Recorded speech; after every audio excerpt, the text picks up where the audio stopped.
deal with it.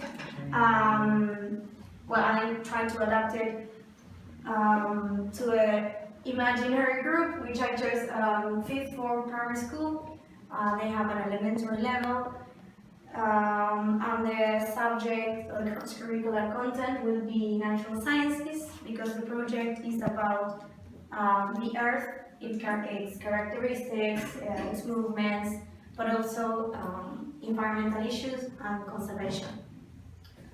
The teaching sequence is at the end of the project. I chose one of the last bits of the material where they work with conservation and these issues. So I thought about them creating, the final outcome would be a poster to raise awareness at school, how to make the school more eco-friendly. And well, I divided this teaching sequence into 2 lessons of 50 minutes.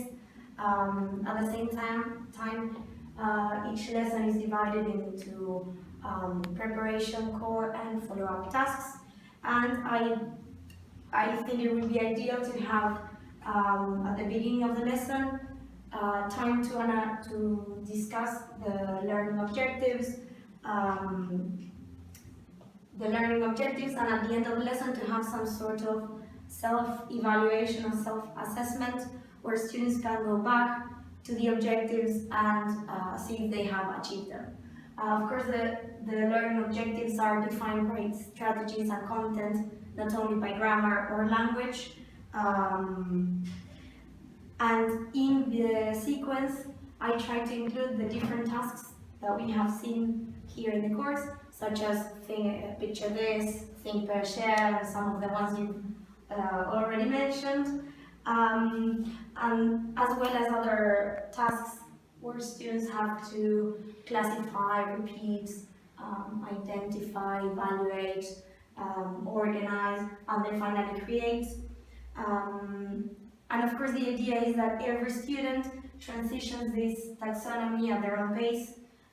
This is where differentiation comes in. Well, as you know, differentiation is the fact that teachers, we acknowledge the fact that all our students are different, have different learning strategies, different learning preferences, different abilities, or well, things that you have already mentioned from your own groups. And then we have to plan accordingly.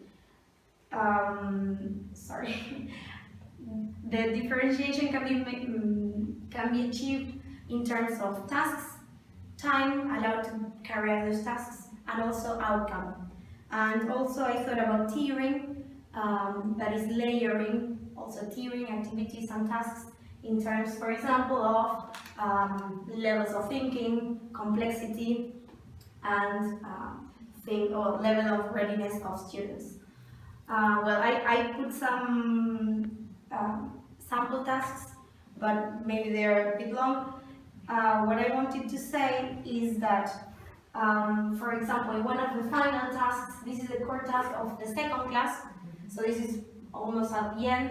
It's a creative task. They have to create a poster with their own ideas to make the school more eco-friendly, or suggestions they can put into practice.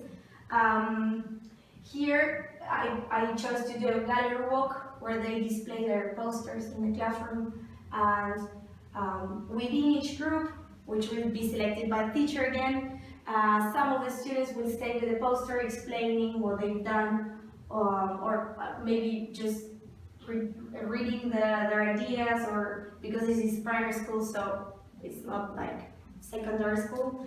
And some of the other students will walk around the classroom checking if they find new ideas that they did not include in their own posters. So I was thinking that maybe the ready to go beyond students will be the ones that talk, or maybe the ones that feel more comfortable speaking, and maybe the ones that are shy or are not ready yet, they just will take down notes, and maybe they want to hand that to the teacher. This differentiation of outcome, and also tiering of complexity will help them to achieve their own learning goals at their own pace. And also we make sure that all students work during the lesson, and not just ready to go beyond, finish faster than the others, and then the others take longer to finish the task. So as we have seen with sheltered instruction, the grouping is very important, and this idea that teachers need to know the students and be aware of their own different characteristics.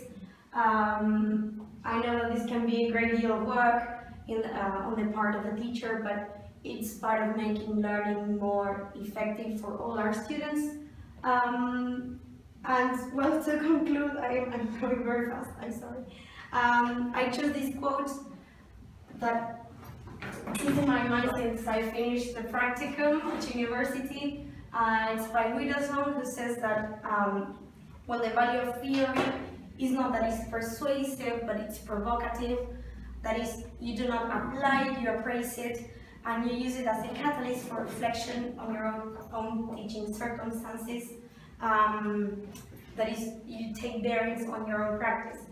And for me, this means that it's not about reading theory or trying to apply the theory as it comes, like we read the theory, we apply it, but it's also what we do before, during, and after the lesson